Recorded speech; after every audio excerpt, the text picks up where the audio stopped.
Hello and welcome to Ula Tea Leaf Readings. My name is Lenore and tonight I'm going to be reading your tea leaves.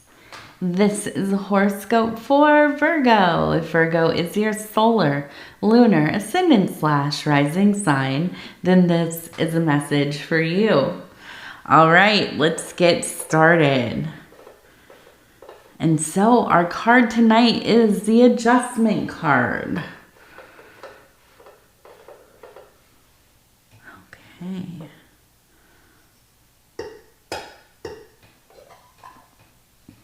And let's go ahead and see what these tea leaves have to say. And if you have not subscribed yet, please think about doing that. You can hit the little bell. It'll let you know when the next readings are coming out. Okay, I love this one. I have to point it out immediately.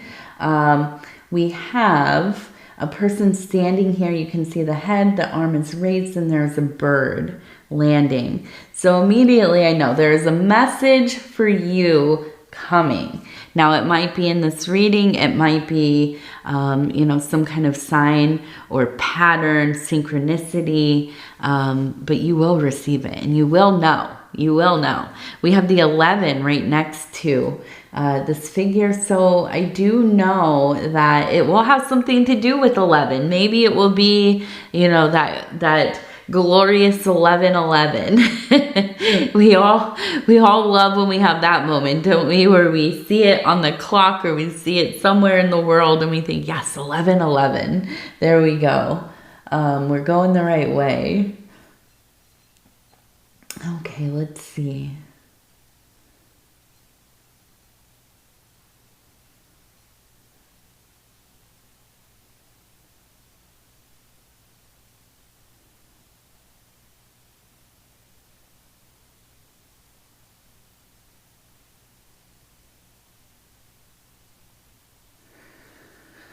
Okay, so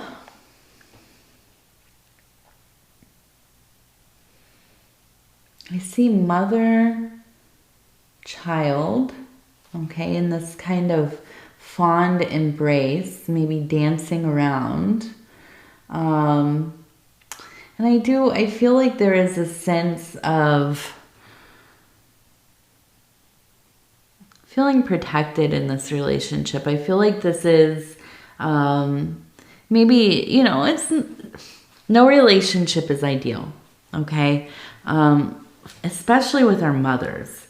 No matter how wonderful they are, no matter, how much they have done for us or, how much we, respect them, love them, adore them, are devoted to them, all of the things, right? To know the mother is something that there's a harshness to it at times. There is almost sometimes an anger, a primordial anger that it is. It's like the dark mother energy, right? Which is profound and it is holy and it is wild and creative and destructive and vicious and beyond unconditional love. I mean, love, supreme, divine, absolute, and it somehow we have to find a way to understand our mothers. We have to find a way to. It's not even about humanizing our mother, our parents. That is part of the work, though, right? We have to understand these are flawed beings, just like any of us. They're human, for better or worse. We're human, but. It is to see that creative and destructive force that it flows through all of us. It does. But to see it in the person who brought us into this world, the person who raised us, if this is acquired mother, if this is blood mother, if this is chosen, you know, or begrudgingly accepted, you know, sometimes these are mothers. These are mother. And there is a resentment there, you know, and I don't know. I don't know why. You know, I've read lots. I've read lots of musings about this, and I don't fully know why, but I think that we are a part of each other, you know, these people that we call our mothers, and we see ourselves in them, and they see themselves in us. And so there's a lot of room for criticism. There's a lot of room for resentment. Hopefully, you know, though, there comes a time in the work where there is the ability to find that you know, the waters of absolution, right? And we both bathe in it. We both allow each other to be what we are next to each other, in each other's eyes, be held. And so I see this dynamic, and I think, you know, this is the wound. This is often that wound, the thing that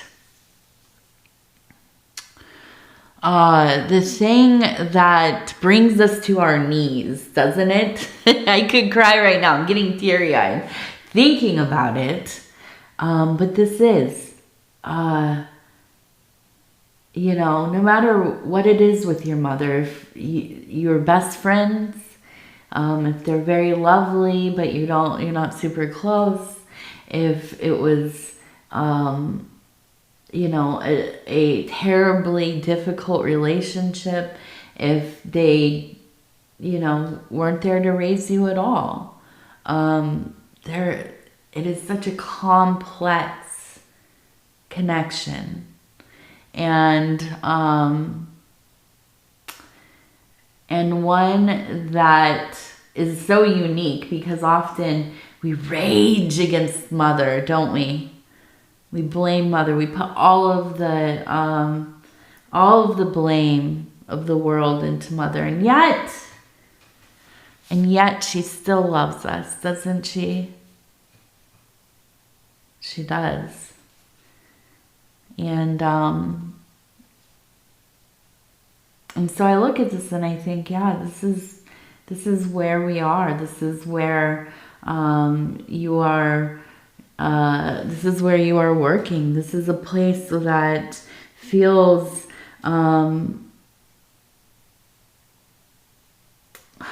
very emotional, in some ways, it feels very painful, but beloved.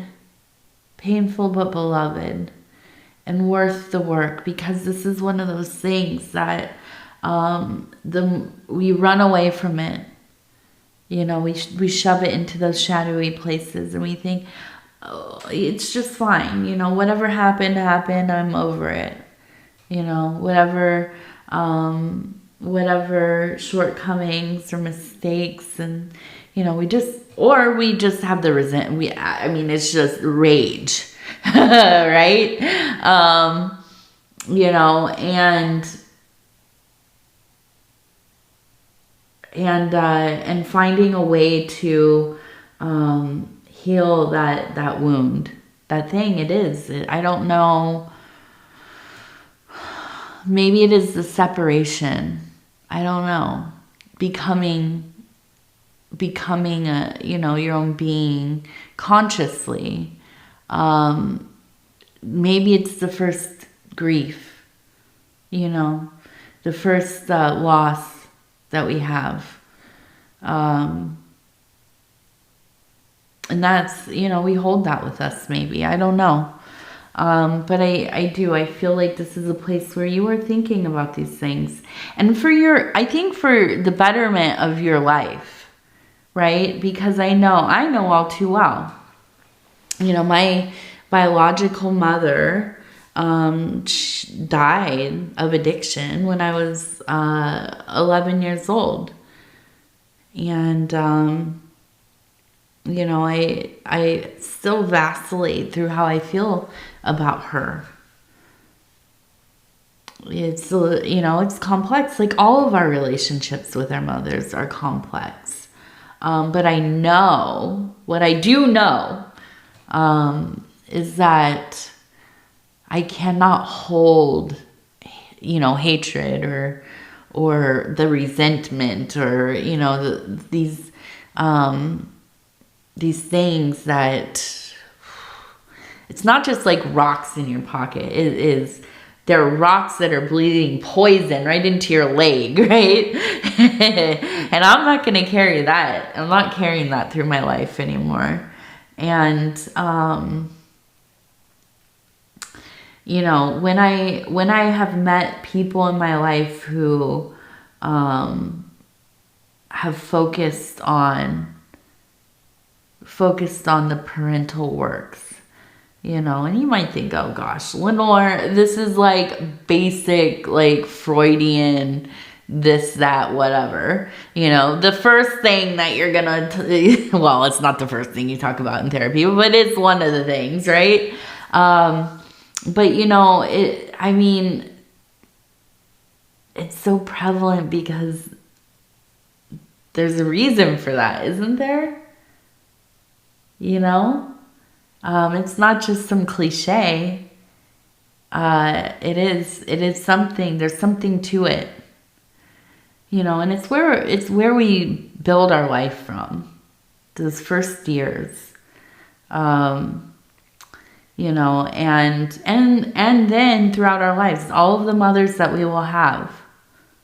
Because we do. We don't just have our mother of origin. We will have many mothers.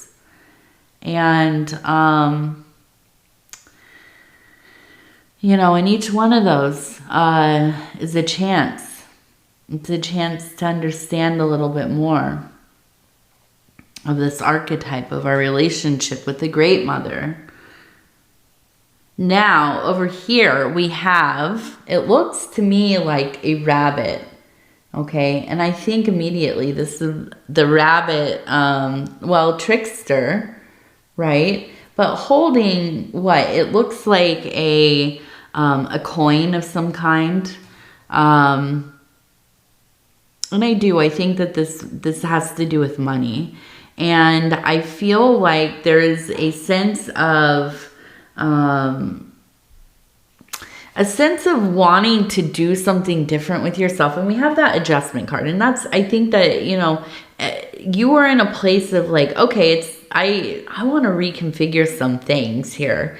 I want to experience life differently. I want to feel differently. I'm tired of feeling the way that I'm feeling. I want something fresh. I want something, you know, I want to see the world differently, at least a little bit. You know, moving around the furniture is not going to cut it this time. You know, it doesn't feel like it's just something like that. A fresh coat of paint, maybe, right? But maybe not enough. And so I feel, you know, that there's a sense of looking for some kind of monetary prosperity to kind of, well, fund this change in your life. But when I see that rabbit, I want to tell you to be wary. Especially of the easy money, okay? I'm not one to romanticize work or hard work or, you know, you got to pull yourself up by the bootstraps and make something of yourself. No, I don't, you know, I'm not even near believing that one. Although, you know, it is satisfying to do some tough work sometimes. I will say that. But I think that in this case, there is a sense of really trying to find something that I feel like almost believing something that's too good to be true. And immediately I was thinking, okay, is this like MLMs? Are we doing something like this? Don't,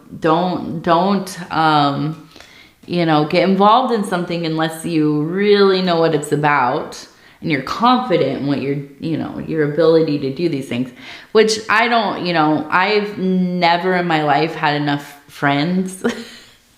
I've never known enough people that have money to do those kind of like MLM things. So I've never, endeavored into it. And I won't say if it's, one way or another. I know some people seem to be, I don't know. I know a lot of people that have done it and do it. I don't know if anybody really makes any money with those things, but, it is a kind of example, I would say, because it has become kind of popular to expose these kinds of, businesses or whatever. I don't know. I don't know if there's truth there. I don't believe anything anymore. I have no idea. So, but the other thing, gambling, okay, be careful with that kind of trying to come up on that kind of money, and just anything that seems too good to be true. It just, money that stays, money that you can really, do something with, or, hopefully put away, invest something, pay off debts if that's, something, but, fast money never does it. Fast money always goes as quickly as it comes for some reason. And so, really, I think this is a time to be aware of this, okay? And, try different things, but also be reasonable about it. And I'm talking to a Virgo. We are really, and I say we because I am also a solar Virgo, and I am a Virgo through and through. We're very skeptical people, I would say. So, I don't think it's necessarily like something that any of us would be too quickly like giving away the money just to try to, do something that seems very foolish. But the trickery is deep. It's deep. Especially the world we live in today. It just is so easy to get kind of, misled, even when you have the best intentions. So be careful with that one.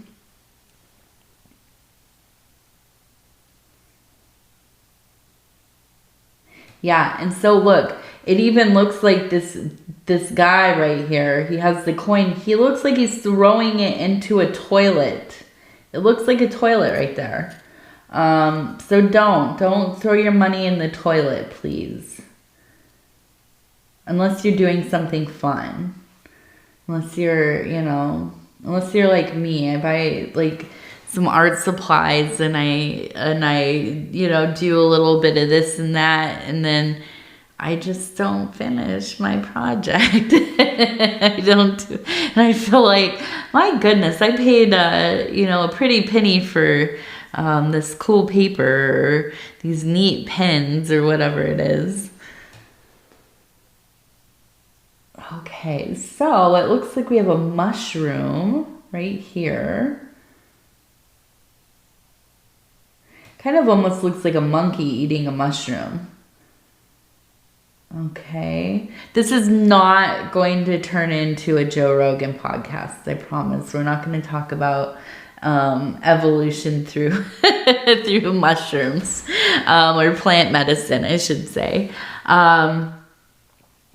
But I do feel like there is a sense of, what I'm thinking is this kind of feeling of being an animist, right? And an animist is somebody who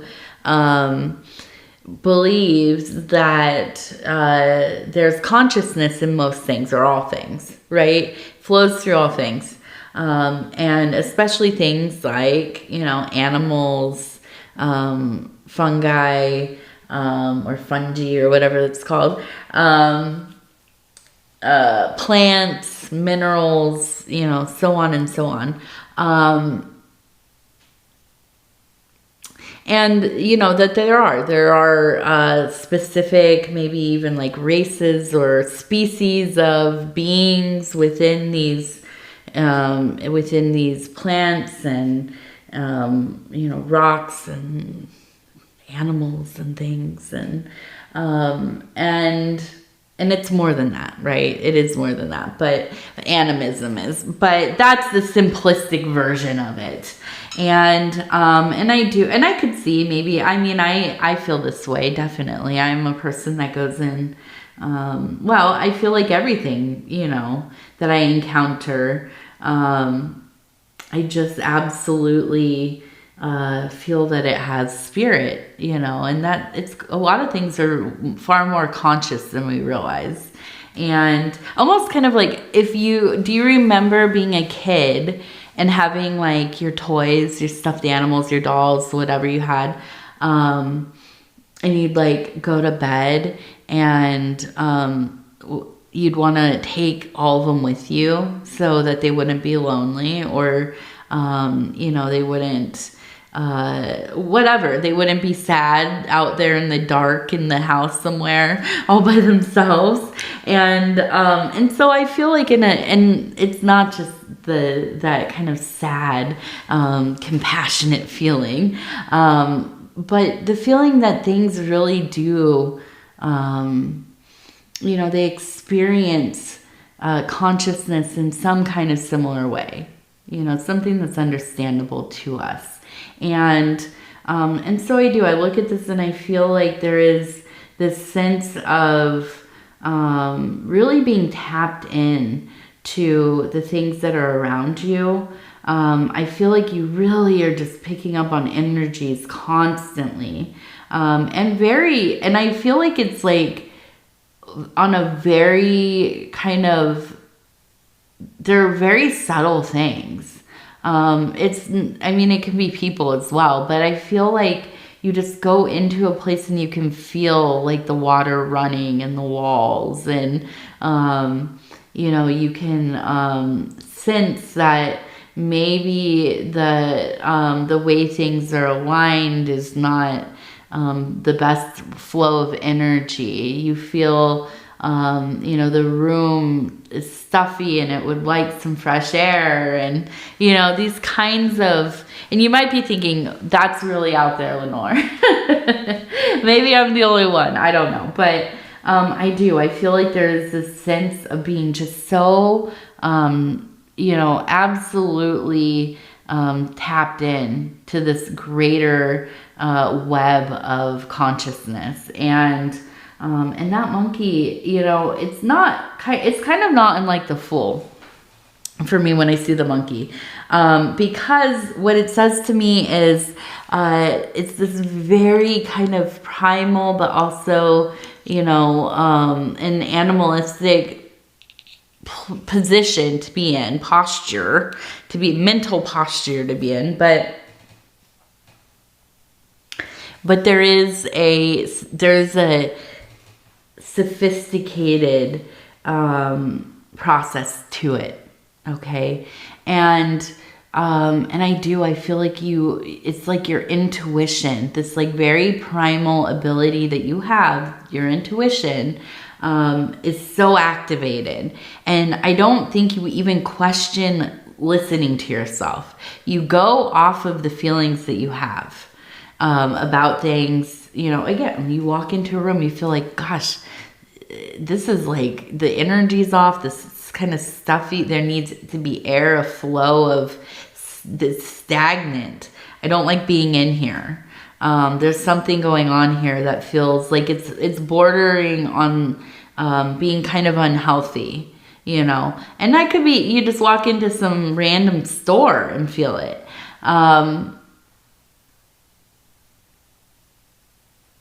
And I just think that, you know, even people in your life might think, gosh, you're really like, okay, it's a little ridiculous. Okay. You're being a little superstitious or a little bit of, you know, whatever, foo-foo or whatever they call it. And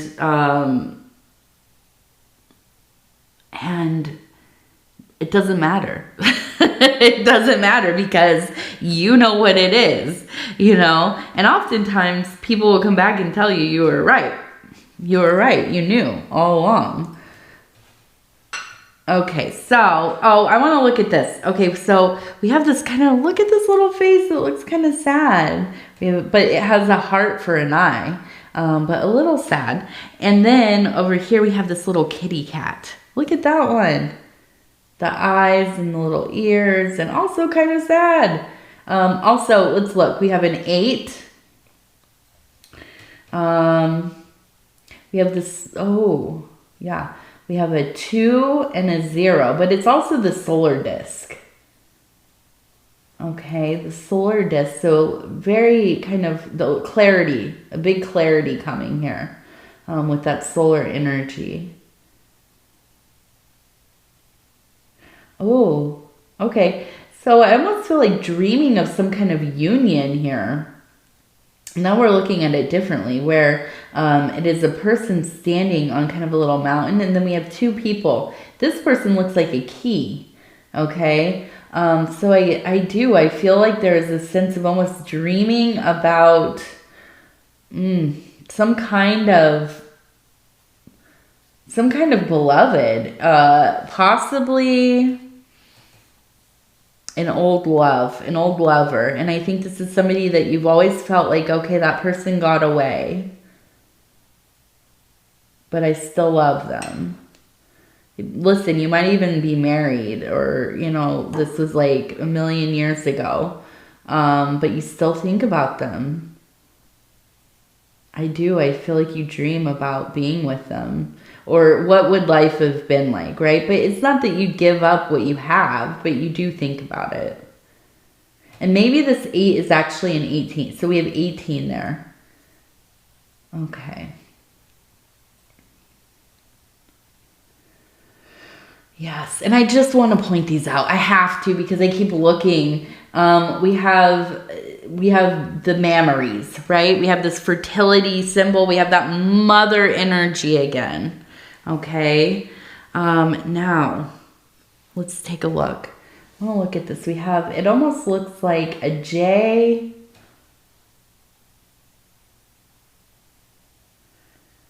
JT, maybe.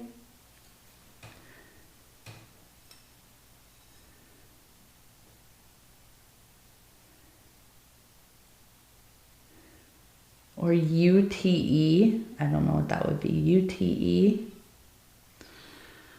Okay, but we do have this feeling of I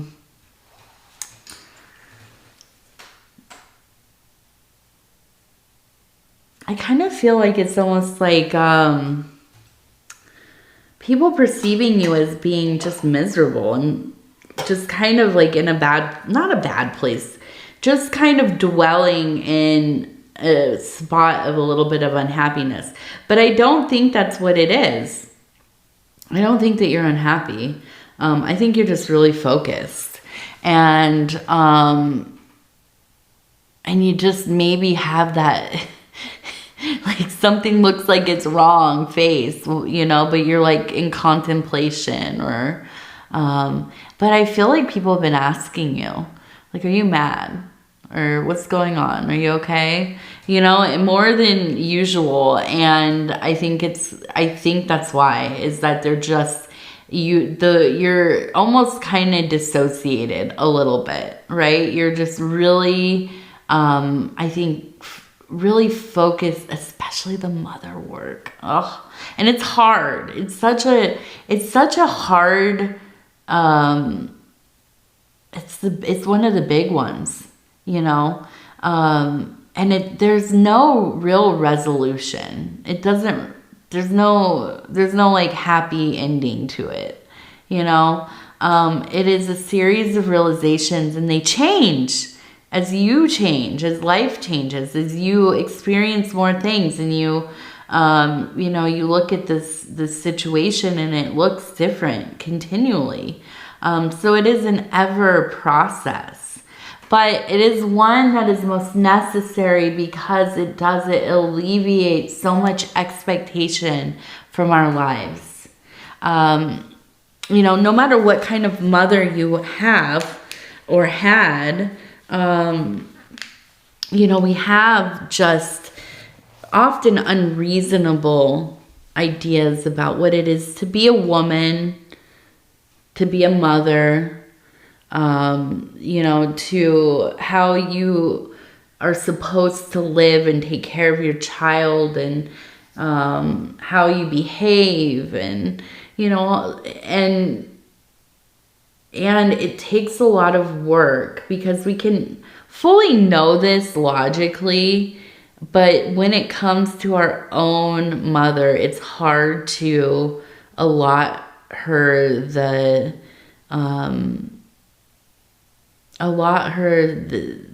you know, being any of these many things, and to also change.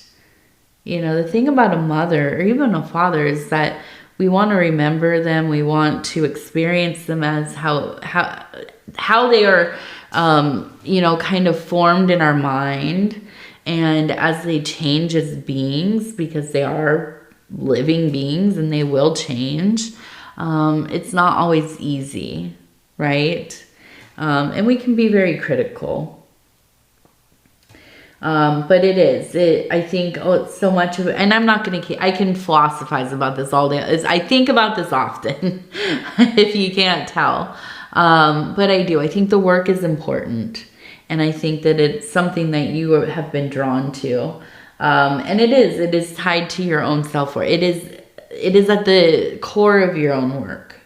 It absolutely is. And so let's go ahead and look at this wild bohemian affirmation card deck. And these are the fire element. I'm going to go ahead and flip through. We will flip through and stop where it feels right. Okay. And it says, I have come. You have nothing to hide, nothing to prove. You know who you are and love. You know who you are and love. All right. Virgo, Virgo, Virgo. I love you, and I thank you so much for spending this time with me. If you'd be so kind as to like the video, it really helps the channel. And if you have not subscribed, please think about doing that. You can hit that little bell. It'll let you know when the next readings are coming out. It's free to subscribe. And if you'd like to leave a comment, please do. I read them all. And they make and break my day. No, they do make my day wonderful. I love reading the comments. I love hearing about you all. I love hearing about your insights. And of course, the kind messages. They do gas me up a little bit. All right. So anyways, I love you. Take care of yourselves. We'll talk in just a few days from now. Good night. Good night. Good night.